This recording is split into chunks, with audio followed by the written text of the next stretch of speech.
Class Montu मैं राबिया, आपकी उर्दू की टीचर, एक नए सबक के साथ।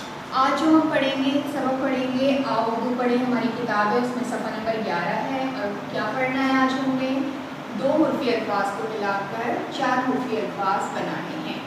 तो पहले हम पढ़ेंगे दो हुर्फ़ी अल्फाज। पढ़िए मेरे साथ। बे अलिफ बा जीम अलिफ जा।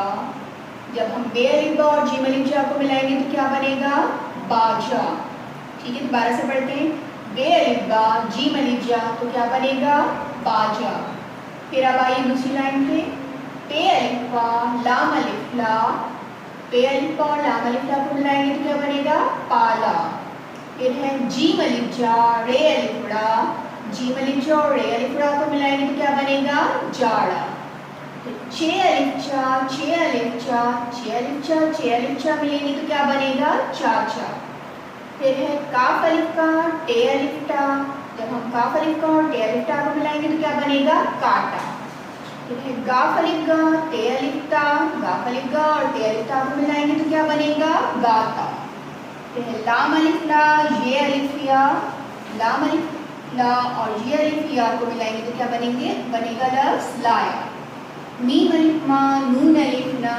मीम अलिफ मा नून अलिफ ना को मिलाएंगे तो क्या बनेगा? माना। फिर है हमारे पास सीन अलिफ सा रे अलिफ रा। सीन अलिफ सा और रे अलिफ रा को मिलाएंगे तो क्या बनेगा लफ्ज़ सारा। ठीक है, यहाँ हमारे पास जो लाइन है दो हुर्फ़ी लफ्ज़ की है।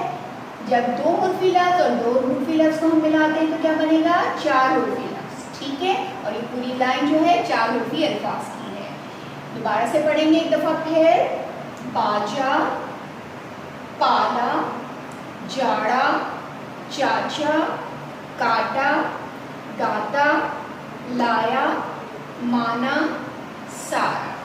ठीक है बच्चों, आज के हमारे सबक का चार हुर्फ़ी अल्फाज बनाना, उसे याद करना। और आपको ये सबक यहाँ पे सफ़ा नंबर 11 पर है।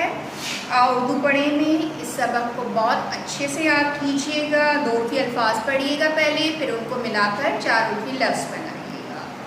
ठीक है, मेरी नेक्स्ट वीडियो तक अपना ख्याल रखिएगा। अल्लाह हाफ़िज़।